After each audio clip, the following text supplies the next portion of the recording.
ओम शांति। 19 सितंबर 2023 बाबा के महावाक्य। मीठे बच्चे, याद के पुरुषार्थ से ही कर्मातीत बनेंगे।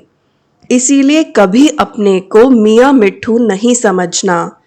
याद के बल से अंदर में जो कमियां हैं उन्हें निकालते रहना। प्रश्न: सभी बच्चों की अवस्था को मजबूत बनाने के लिए बाप कौन सी चैलेंज करते हैं? उत्तर: बच्चे, भोजन बनाते हुए पूरा समय याद में रहकर दिखाओ। यह बाप बच्चों को चैलेंज करते हैं। शिव बाबा की याद में भोजन बनाएंगे तो ताकत भर जाएगी, अवस्था बहुत अच्छी हो जाएगी। परंतु बच्चे भूल जाते हैं। इसके लिए एक दो को याद दिलाने का पुरुषार्थ करो। डबल सर्विस करनी है। कर्मणा के साथ साथ नर से नारायण बनाने की भी सेवा करो। मुरली का गीत है धीरज धर मनवा। ओम शांति। यह किसने कहा और किसको कहा? बाप बैठ बच्चों को समझाते हैं। भक्ति मार्ग में यह गाया जाता है। जब परम पिता परमात्मा आते हैं वही आकर धीरज देते हैं और कोई मनुष्य धीरज दे नहीं सकता। तुम जानते हो अब सुख के दिन आएंगे। बाप आए हैं सुखधाम ले चलने। यह है दुख धाम। यह सब भक्ति मार्ग के गीत हैं। यहाँ तो बाप सम्मुख बैठे हैं। बच्चों को कुछ कहने की दरकार नहीं पड़ती। बच्चे जानते हैं हमारे सुख के दिन आ रहे हैं। हम सुख की राजधानी स्वयं श्रीमत पर स्थापन कर रहे हैं। डिवाइन मत पर चल रहे हैं। एक होती है डिवाइन मत, दूसरी होती है अनडिवाइन मत। डिवाइन मत एक ही होती है जिसे श्रीमत कहा जाता है। अनडिवाइन मत माना आसुरी पतित मत, डिवाइन मत माना दैवी पावन मत। श्रीमत और आसुरी मत को तुम समझते हो। डिवाइन कहा जाता है पावन को, अनडिवाइन कहा जाता है पतित को। यह है ही पतित दुनिया। कोई भी पावन मनुष्य है नहीं। पावन मत देने वाला एक ही पतित पावन बाप है। उनको सब याद करते हैं। पावन सृष्टि सतयुग को, पतित सृष्टि कलयुग को कहा जाता है। यहाँ सब है ही अनडिवाइन। डिवाइन फादर एक होता है। पतित दुनिया में कोई डिवाइन फादर होता नहीं। यह संगम का युग है। यह युग तुम्हारे लिए है, दुनिया के लिए नहीं है। दुनिया तो समझती है संगम युग आने में बहुत वर्ष पड़े हैं। बाप आते ही हैं पतित कलयुग को पावन सतयुग बनाने। ऐसे तो वे कुमार और कुमारियां भी डिवाइन पावन हैं, परंतु फिर पतित जरूर बनना है। विकार से जन्म लेते हैं, इसीलिए इस विकारी दुनिया में कोई डिवाइन नहीं होते। डिवाइन निर्विकारी को कहा जाता है। निर्विकारी होते हैं निर्विकारी दुनिया में। वह है ही वाइसलेस संपूर्ण निर्विकारी दुनिया। जबकि संपूर्ण निर्विकारी दुनिया है तो संपूर्ण विकारी दुनिया भी होगी। यह है संपूर्ण अनडिवाइन दुनिया। संपूर्ण डिवाइन दुनिया सतयुग को कहा जाता है। अब तुम बच्चों को डिवाइन फादर ने धैर्यवत बनाया है। डिवाइन जीव आत्मा कहा जाता है। सिर्फ आत्मा को डिवाइन नहीं कह सकते। आत्माएं तो निराकारी दुनिया में रहती हैं। डिवाइन मनुष्य होते हैं पवित्र दुनिया में। यह है ही अपवित्र दुनिया। अपवित्र दुनिया को पवित्र दुनिया बनाना, यह निराकारी डिवाइन फादर का ही काम है। तुम बच्चों को अब धीरज मिलता है। बच्चे, अब सतयुग आ रहा है। सुखधाम स्थापन करने में समय तो लगता है। फट से तो दुखधाम विनाश हो, सुखधाम स्थापन नहीं हो जाएगा। तुमको भी देखो कितना टाइम लगा है। पतित सृष्टि कितनी बड़ी है। तुम भी जब लायक बनो ना, तुम खुद ही कहेंगे हम अभी स्वर्ग में जाने के लिए पूरे लायक नहीं बने हैं। पूरे लायक बन जाएं फिर तो कर्मातीत अवस्था हो जाए, परंतु देह अभिमान बहुतों में होने के कारण समझते हैं हम तो संपूर्ण बन गए हैं, हमको श्रीमत की दरकार ही नहीं, इसीलिए याद नहीं करते। बाप की याद से ही तो श्रेष्ठ बनेंगे। कोई कह न सके कि हम निरंतर बाप को याद करते हैं। अंदर में कोई यह न समझे कि हम तो निरंतर याद में रहते हैं। याद में रहते रहे तो बाकी क्या चाहिए। सारा दिन भी कोई याद में रहे तो कर्मातीत अवस्था हो जाए। बड़ा मुश्किल है बाबा की याद में रहना।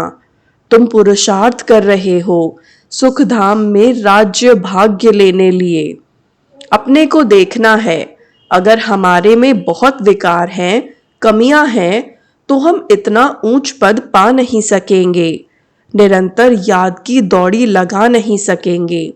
अपने को मियाँ मिट्ठू नहीं समझना है कि मैं तो संपूर्ण हूँ। संपूर्ण होते ही हैं शिवालय सतयुग में। सारा भारत शिवालय बन जाता है। लक्ष्मी नारायण का राज्य चलता है। मंदिर में राज्य तो नहीं करते हैं ना। शिवालय सतयुग में सब देवी देवताएं राज्य करते हैं।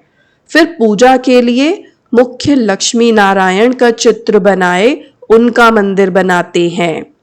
पहले नंबर वाले की ही पूजा होती है। अभी उन्हों के जड़ मंदिर हैं। चैतन्य में जब राज्य करते हैं तो विश्व के मालिक हैं। भल है भारत में ही, परंतु हैं तो विश्व के मालिक ना, और कोई राजाई ही नहीं। हम अभी फिर से अपना डिवाइन राज्य स्थापन कर रहे हैं। पावन दुनिया में जाने लिए पहले जरूर पावन बनना पड़े। मेहनत लगती है। जहां तक जीना है याद में रहना है, और ज्ञान की वर्षा तो होती ही रहती है। भिन्न भिन्न प्रकार से समझाया जाता है। वास्तव में लक्ष्मी नारायण के सिवाय डिवाइन अथवा पवित्र किसको कह नहीं सकते। बाप स्वर्ग स्थापन करते हैं फिर भी नर्क बन ही जाता है। ड्रामा ही सुख और दुख का बना हुआ है। शंकराचार्य आकर अपने धर्म की स्थापना करते हैं, फिर भी डाल डालियां पुरानी तो होंगी ना। सन्यासियों की महिमा है। राम तीर्थ, विवेकानंद आदि गाए जाते हैं, क्योंकि शंकराचार्य के पिछाड़ी वाले हैं। नए नए आते हैं तो वह अपना शो करते हैं, परंतु इनको शिवालय तो नहीं कहेंगे। शिव का स्थापन किया हुआ सतयुग एक ही है। मनुष्य इन बातों को बिल्कुल नहीं जानते। ऐसे ही सिर्फ सुनने से कोई समझ न सके। पहले तो 7 रोज आकर एम ऑब्जेक्ट को समझना है, और कोई पढ़ाई के लिए ऐसे नहीं कहा जाता कि पहले 7 रोज समझो। यह एक ही पाठशाला है जहां लक्ष्य दिया जाता है। पहले पहले तो फादर को समझो। बाप कहते हैं मैं बच्चों की सेवा करने आया हूं। जो कल्प पहले वाले हैं वही आएंगे। जब तक निश्चय बुद्धि नहीं बने हैं तब तक बुद्धि में आएगा नहीं। इसीलिए बाबा पूछते हैं कहाँ तक निश्चय हुआ है। यह कोई गावड़े का सत्संग नहीं है, और सत्संगों में तो कहेंगे फलाना महात्मा गीता सुनाते हैं, फलाना वेद सुनाते हैं। यहाँ कोई महात्मा आदि नहीं है। यहाँ तो बाप बैठ समझाते हैं। पहले जब तक निश्चय नहीं तब तक क्या समझें। वहां सत्संगों आदि में समझेंगे यह तो फलाना वेद सुनाते हैं, राज्य विद्या पढ़ाते हैं। यहाँ तो वेदों शास्त्रों अथवा राज्य विद्या की कोई बात नहीं। तुम जानते हो बाबा इन द्वारा पढ़ा रहे हैं। जब तक ये नहीं समझा है तो क्या करेंगे, और ही वायुमंडल को खराब कर देंगे। यहाँ तुम्हारे में भी ऐसे नहीं है कि सब शिवालय की याद में सुनते हैं और समझते हैं शिव बाबा ब्रह्मा द्वारा पढ़ाते हैं। नहीं, शिव बाबा की पढ़ाई है, यह कुछ भी समझते नहीं। बड़ा मुश्किल कोई यथार्थ रीति समझते हैं। पढ़ाने वाला शिव बाबा है, यह याद हो और सारा दिन बुद्धि में रहे कि हम स्टूडेंट हैं तो नंबर 1 चले जाएं, परंतु तुम्हारे में भी नंबरवार हैं। बाबा कहते हैं, मुझ पढ़ाने वाले को हमेशा याद करो। मैं ही बाप, टीचर, गुरु हूँ। तीनों को इकट्ठा याद करना है। लौकिक संबंध में तो बाप अलग, टीचर अलग और गुरु अलग होते हैं। यहाँ एक को ही याद करना है और है बहुत सहज, परंतु माया याद रहने नहीं देती। घड़ी घड़ी बुद्धि योग तोड़ देती है। तुम बच्चे आपस में बैठते होंगे, समझो कोई मशीन चलाते हैं अथवा मक्खन निकालते हैं, तो शिव बाबा को याद कर मशीन चलाते हैं। शिव बाबा की याद में बाबा के यज्ञ के लिए मक्खन निकाल रहा हूँ, कितनी खुशी की बात है। यज्ञ के लिए भोजन बनाता हूँ, खुशी होती है ना। परंतु फिर घड़ी घड़ी भूल जाते हैं, फिर पुरुषार्थ करना पड़े खुद का। एक दो को याद कराने का पुरुषार्थ कराने वाला चाहिए। फिर भी शिव बाबा को याद कर भोजन बनाएंगे तो ताकत भर जाएगी। तुम्हारी अवस्था बहुत अच्छी हो जाए, परंतु ऐसे होता नहीं है। ब्रह्मा भोजन की तो बहुत महिमा है, परंतु जब आत्मा शिव बाबा की याद में रह बनाए, शक्तियों का ऐसा भंडारा हो, याद में रह भोजन बनाए, तब तो शक्ति मिले। वह भी शक्तियों की बुद्धि में नहीं आता है, नहीं तो पुरुषार्थ करें। बाबा को तो दिल होती है अपने हाथ से शिव बाबा को याद करते भोजन बनाऊं। प्रैक्टिस करनी है, देखें याद ठहर सकती है। बाबा चैलेंज देते हैं, जो भी भंडारे में है कोशिश करो। बाबा जानते हैं कि 1 घंटा भी याद नहीं कर सकते। याद वाले ज्ञानवान हो तो डबल सर्विस में लग जाएं। जब तक कांटे को फूल न बनाए तो कुछ काम के नहीं है। राजाई के लायक वह बनते जो नर को नारायण बनाने की सर्विस करते। जितना तकदीर में है वह अपने पुरुषार्थ से तकदीर को पाते रहते हैं। बाप तो सबको कहते हैं, जितना करेंगे, जो करेंगे सो पाएंगे। अपने मोस्ट बिलवड बाप को याद करना है, याद की ही मेहनत है। बाप भी बतलाते हैं, मैं बहुत उपाय करता हूँ परंतु हो नहीं सकता, बहुत मेहनत है। मेहनत करते करते अंत में कर्मातीत अवस्था होगी, फिर साक्षात्कार करते रहेंगे, माया नहीं आएगी। यहाँ बैठे बैठे सब दिव्य दृष्टि में देखते रहेंगे। अभी तो टेलीविजन में देखते हैं। टेलीविजन कोई दिव्य दृष्टि नहीं है। विनाश का साक्षात्कार, वैकुंठ का साक्षात्कार टेलीविजन में नहीं देख सकेंगे। जितना जो ज्ञानी और योगी है उनको तो वैकुंठ की राजधानी देखने में आती रहेगी। बगैर टेलीविजन रखे तुम जर्मनी, लंदन आदि देखते रहेंगे। टेलीविजन से यह दिव्य चक्षु का साक्षात्कार वंडरफुल है। सच्ची दिल से बाप की सर्विस में लगना है, तब मजा आएगा। बुद्धि भी कहती है बाबा अंत में बहुत खातिरी करेंगे, घुमाना फिराना बहलाना, यह खातिरी है ना।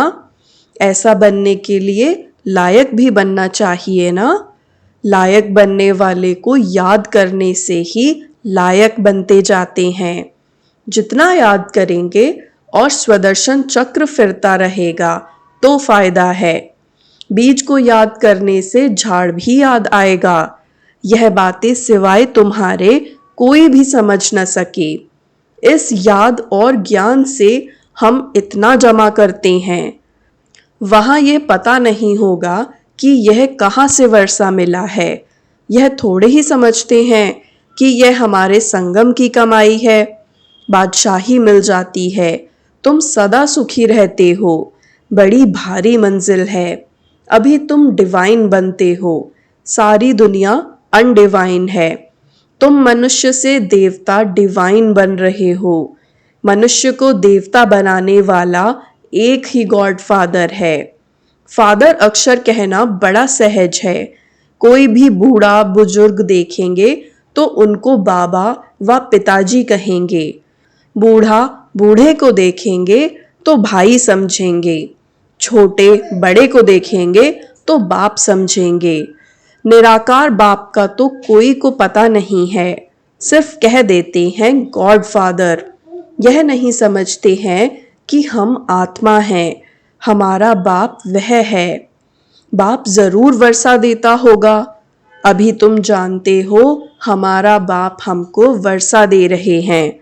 इस वर्षे के लिए ही हम बार बार पुकारते थे, प्रार्थना करते थे। अब वही पढ़ा रहे हैं। अभी हम प्रार्थना अथवा भक्ति करने से छूटे। बड़े मजे की नॉलेज है।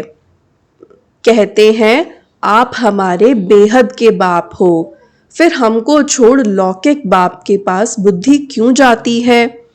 परंतु किसकी तकदीर में नहीं है तो बुद्धि में बैठता नहीं। खुद ही कहते हैं हमारी तकदीर में राजयोग की बादशाही नहीं है, तो बाबा क्या करें? क्यों नहीं तकदीर बनाते हो? तकदीर बनाने में तो कोई को मना नहीं है। तकदीर में नहीं है तो बाबा को छोड़ देते। फिर माया बिल्ली बुद्धि में घोटाला डाल देती है। बाप भी क्या करें? माया बिल्ली पर जीत पानी है। काम काज करते शिव बाबा की याद रहे तो बहुत फायदा हो जाएगा। 1 मिनट भी याद करने से बड़ा फायदा हो सकता है। 1-2 को सावधान करो, फिर कोई माने या ना माने। बाबा युक्तियां बहुत बतलाते हैं। अच्छा, मीठे मीठे सिकिलधे बच्चों प्रति मात पिता बाप दादा का याद प्यार और गुड मॉर्निंग। रूहानी बाप की रूहानी बच्चों को नमस्ते। रूहानी बच्चों की भी रूहानी बाप दादा को याद प्यार गुड मॉर्निंग और नमस्ते। धारणा के लिए मुख्य सार। पहला, 1-2 को बाप की याद दिलाने का पुरुषार्थ करना है। बाप, टीचर, सतगुरु तीनों को साथ साथ याद करना है। भोजन बनाते व खाते समय याद में जरूर रहना है। दूसरा, सच्चे दिल से बाप की सर्विस में लगना है। कांटों को फूल, मनुष्य को देवता बनाने की सेवा करनी है। वरदान, व्यक्त भाव से ऊपर रह फरिश्ता बन, उड़ने वाले सर्व बंधनों से मुक्त भव।